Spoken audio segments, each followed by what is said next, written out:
جن لوگوں کو اللہ تعالیٰ وسعت عطا کرتا ہے، گنجائش دیتا ہے، وہ خیال ہی نہیں کرتے، وہ لحاظ ہی نہیں کرتے. وہ کہتے ہیں جناب میں نے بچوں سے کہا تم نے پرواہ نہیں کرنی. آپ نے غلط کہا ہے بچوں سے.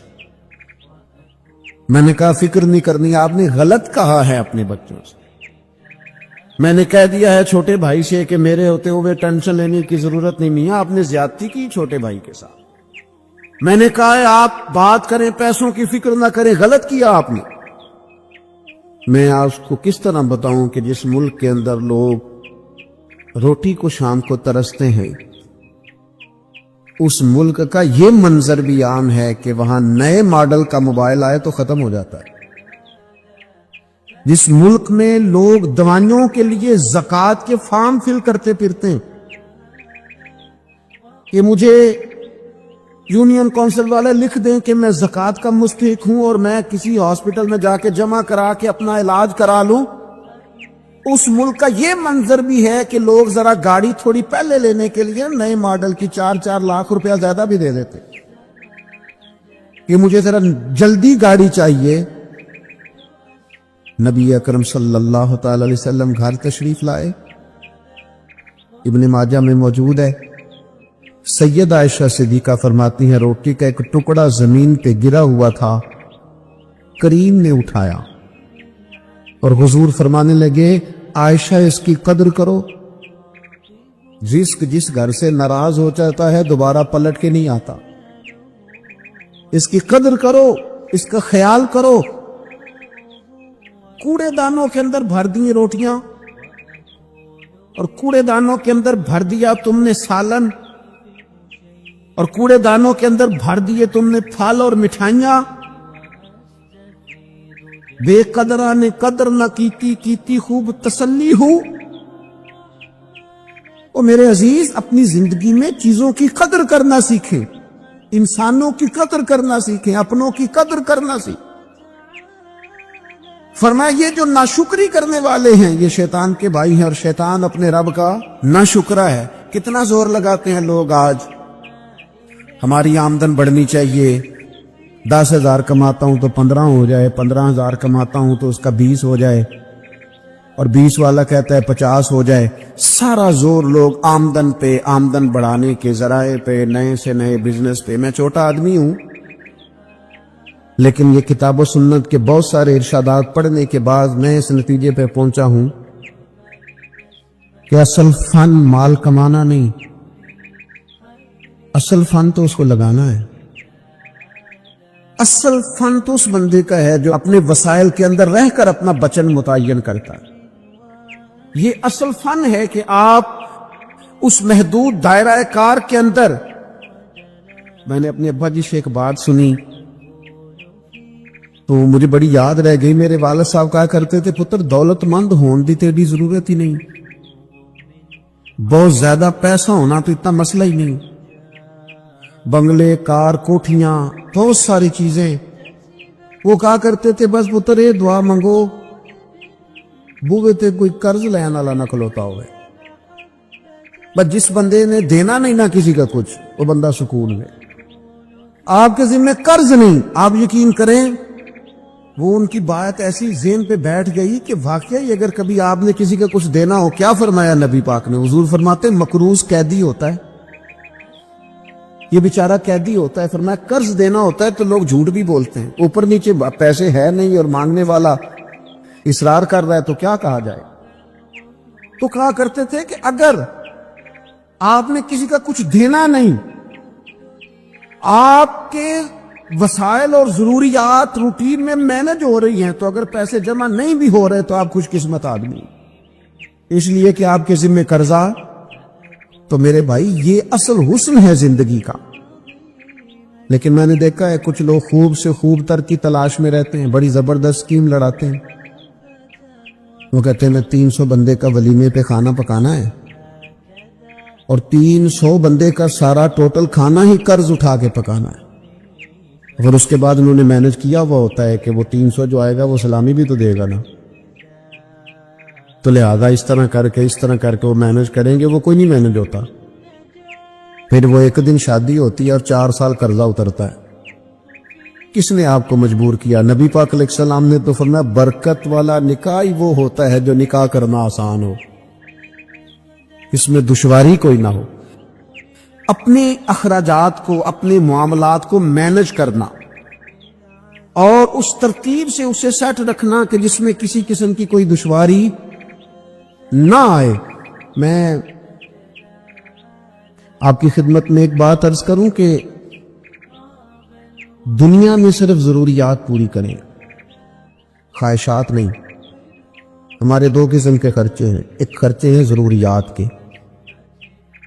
اور ایک ہمارے اخراجات ہیں ہماری خواہشات کے۔ ہماری ضرورت ہے کہ 2 وقت روٹی ملے اور ہماری خواہش ہے کہ ذرا فاسٹ فوڈ بھی کبھی ہو جائے نا ساتھ، یہ ہماری خواہش ہے۔ ہماری ضرورت ہے کہ ایک سواری ملے، اس پر ہم بیٹھیں اور ہم جا کر کے جو ہماری ذمہ داری ہے وہ ادا کریں، جہاں ہمیں جانا ہے ہم ہو کے آ جائیں، یہ ہماری ضرورت۔ اور ہماری خواہش یہ ہے کہ گاڑی اگر کبھی نئے ماڈل کی ہو نا، یہ خواہش، اگر ذرا زیادہ آرام دہ ہو، یہ خواہش ہے۔ ایک ہے ہماری ضرورت۔ ضرورت یہ ہے کہ گھر ہونا چاہیے، گرمی سردی سے بچائے، پردہ پوشی ہو، پختہ ہو، بار بار اس میں چیزیں گرتی نہ ہوں، چھت سے مٹی نہ ٹپکتی ہو، وہ بچوں کے لیے محفوظ ہو، بس ٹھیک ہے، یہ ضرورت ہے۔ اور خواہش یہ ہے کہ کبھی کسی بڑی سوسائٹی میں ہو جائے نا، کبھی اس کے سامنے کوئی کنال کا لان بھی ہو جائے نا، کبھی ایک کونے میں گیراج بنا ہوا ہو نا، 4 گاڑیاں بھی کھڑی ہو جائیں، یہ کیا ہے؟ یہ خواہش ہے۔ اور ایک کونے میں کبھی 2-4 جھولے پڑے ہوئے ہوں نا، اور اگر تھوڑا سا کہیں پانی کا تالاب بھی میسر آ جائے تو غوطہ زنی کرنے میں بھی یہ خواہشات ہیں۔ یاد رکھنا، دنیا میں ضروریات پوری کرو اور جائز طریقے سے پوری کرو، خواہشات انشاءاللہ اللہ قیامت میں جنت میں ساری پوری فرما دے۔ جہاں آپ ضروریات کی حد تک وقت گزاریں، جب جنت میں جائیں گے تو رب فرماتا ہے وَلَكُمْ فِيهَا مَا تَشْتَهِي أَنفُسُكُمْ، فرمایا جنت میں تمہیں وہ ملے گا جو تم چاہو گے۔ ہر خواہش تمہاری پوری کر دی جائے گی، لیکن یہاں صرف ضروریات تک رہو، یہاں خواہشات تک۔ میں بڑے درد سے عرض کروں گا، کبھی کبھی ملک سے باہر جاتا ہوں، پردیسیوں کی حالت دیکھی نہیں جاتی، ان کے دکھ سنے نہیں جاتے، ان کی آزمائشیں بڑی انوکھی ہیں۔ اور دنیا میں ہر کمیونٹی، ہر قوم ایک دوسرے کو سپورٹ کرتی ہے، ہمیں پاکستانیوں کو پتہ نہیں کس طرح کا بنا دیا گیا ہے، ہم جہاں بھی ہوتے ہیں ایک دوسرے کی مخالفت ہی کرتے ہیں۔ کسی ملک میں بھی چلے جائیں ہم نے لڑنا ہے۔ وہ خدا کے بندے، قومیں تو ایک دوسرے کو سپورٹ کرتی ہیں کہ یہ میرے قوم کا ہے، اور آپ ایک تو یہ ہے کہ قوم کے ہیں، اور سب سے بڑی بات یہ ہے کہ رسول اللہ کے غلام ہیں، تو آپ کی تو سوچیں یکجا ہونی چاہیے تھی۔ بڑی سخت گیر حالت ہے بعض پردیسیوں کی، باہر جانے والے سارے لوگ سیٹ نہیں ہوتے، چند فیصد ہوں گے جن کا معاملہ ٹھیک ہو جاتا ہوگا، ورنہ بڑی تکلیف میں ہیں لوگ۔ لیکن جب غور کیا جاتا ہے نا بہت سارے لوگوں کو، سب کو تو نہیں لیکن ایک ڈھیر ساری تعداد ایسی ہے جو ضروریات کے لیے نہیں گئی، خواہشات کے لیے گئی۔ پیچھے خواہشات وسیع تھی، ان وسیع خواہشات کی تکمیل کے لیے لوگوں نے دیش چھوڑا اور پردیس چلے گئے۔ تھوڑا سا چیزوں کو مینج کریں اور اپنی ضروریات کو سمجھیں۔ نبی اکرم صلی اللہ تعالی علیہ وآلہ وسلم نے کھانا کھانے کی اجازت دی، لیکن کھانے میں غیر محتاط ہونے سے منع فرمایا۔ بخاری مسلم میں موجود ہے، حضور فرماتے ہیں کھانا اتنا کھاؤ بس جتنا تمہاری کمر سیدھی کرنے کے لیے کافی ہے، چند لقمے کافی ہے۔ اور فرمایا بڑا دل کرے نا پیٹ بھر کے کھانے کو تو پھر بھی کھانے کے 3 حصے کرو، ایک میں ہوا ہو، ایک میں پانی ہو، اور صرف تیسرے میں کھانا ہو، ضرورت سے زیادہ نہیں۔ ہمارے ہاں جناب کھانے کا معاملہ بہتر سے بہتر ہوٹل اور بہتر سے بہتر غذا اور جناب لذات کی دنیا، اور جناب آج یہ پک رہا ہے اور ریسیپی نہیں آ گئی اور مسالہ جات بن گئے اور کتابیں چھپ گئی، اور صبح سے شام تک سوائے کھانے پینے کے آنے جانے کے، کس شہر میں کون سا ہوٹل کہاں ہے اور وہاں کون سی چیز اچھی پکتی ہے، یعنی 70 کلومیٹر کا سفر طے ہو رہا ہے ہوٹل تلاش کرنے کے لیے۔ او خدا کے بندے، تو کھانے پینے آیا دنیا میں؟ یہ کھانے پینے والا معاملہ تو قیامت میں ہوگا۔ وَأُتُوا بِهِ مُتَشَابِهًا، اللہ فرماتے ہیں ملتے جلتے پھل دوں گا لیکن ذائقے نرالے ہی ہوں گے ان کے۔ وہ جنت میں ملیں گے وہ کھانا اور جی بھر کے کھانا اور مرضی کرنا، یہاں فقط کھانے پینے آئے۔ اور بعض لوگ ایسے ہیں جن کے کپڑے پرانے نہیں ہوتے، ان کا ڈیزائن بدل جاتا ہے۔ مجھے بتائیے شادیوں پہ جو لباس بنتے ہیں، لاکھوں کی جو خریداری ہوتی ہے، وہ کپڑے میرے خیال ہے زیادہ سے زیادہ ایک دفعہ ڈالے جاتے ہیں، اس کے بعد کوئی بندہ ڈھونڈا جاتا ہے جو ہم سے وصول کر لینا۔ کبھی 60,000 کا جوڑا، 90,000 کا جوڑا۔ ناراض نہ ہونا، امیر کوئی نہ کوئی ایک آدھ رسم چھوڑ دیتے ہیں، غریب آدمی ایک رسم بھی نہیں چھوڑتا، جتنا مرضی ادھار پکڑنا پڑے اس نے ایک بھی نہیں چھوڑی، ساری پوری کرتی، ٹوٹل۔ ادھر سے اٹھاؤ ادھر سے اٹھاؤ لیکن ٹوٹل پوری کرنی، جتنی یہ قبیلے کی ہے، یہ برادری کی ہے، یہ علاقے کی ہے، یہ فلانے کا۔ کن چکروں میں الجھ گئے؟ ملبوسات تو ضرورت کے لیے ہوتے ہیں، لیکن الماری میں گنجائش کوئی نہیں کپڑے مزید رکھنے کی۔ لیکن لوگ ہیں کہ بازاروں کا سفر چھوڑ ہی نہیں رہے، آ رہے ہیں جا رہے ہیں، آ رہے ہیں جا رہے ہیں۔ میں اکثر کہتا ہوں 15 دن کا عمرہ کرنے جو لوگ جاتے ہیں، اگر 15 دن کے عمرے کے اندر وہ 60 کلو سامان کی خریداری کریں اور کہیں کہ وہ جناب 46 کلو تو ایئر لائن نے کہا تھا اور 15 کلو اب آپ میرا 2 کلو رکھ لیں گے، آپ میرا 3 کلو رکھ لیں گے۔ بازار گھومنے آئے، یہاں تجارتیں کرنے آئے ہو، اللہ کے گھر میں حاضری دو جس کام کے لیے آئے ہو۔ دعائیں مانگ مانگ کے یہ موقع ملا اور سارا وقت بازاروں میں گزار دیا۔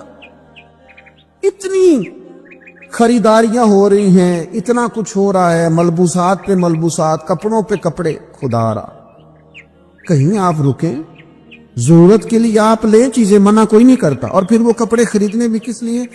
لوگوں کو دکھانے کے لیے۔ مسجد میں بعض لوگ آتے ہیں تو وہ لباس اس طرح کا نہیں پہنتے جس طرح کا انہیں پہننا چاہیے۔ امام اعظم ابو حنیفہ رحمت اللہ علیہ 2000 دینار کا جوڑا بنوایا امام صاحب۔ لوگوں نے کہا حضور اتنا مہنگا جوڑا یہ کیا کریں گے؟ فرمایا یہ پہن کے تہجد پڑھا کروں گا۔ حضور کیا مطلب؟ فرمایا تم اچھے لباس پہن کے لوگوں کے سامنے جاتے ہو، میں سونا لباس پہن کے رب کی بارگاہ میں حاضری دوں گا اللہ کے حضور۔ 2000 دی امام اسماعیل حقی نے تفسیر روح البیان میں اس کو لکھا ہے، 2000 کا لباس پہن کے تہجد کی نماز پڑھتے۔ کس کو دکھانے کے لیے کپڑے پہن رہے؟ جو دیکھ کے چہرہ ادھر کر رہے ہیں، کہتے ہیں بڑے دیکھے ہیں، یہ تو میں نے پرانا بھی کر دیا ڈیزائن جو آپ نے لیا۔ تو اپنے مزاج میں، لہجے میں، طبیعت میں، اور پھر اسی طرح کا معاملہ مکانات کے ساتھ ہے۔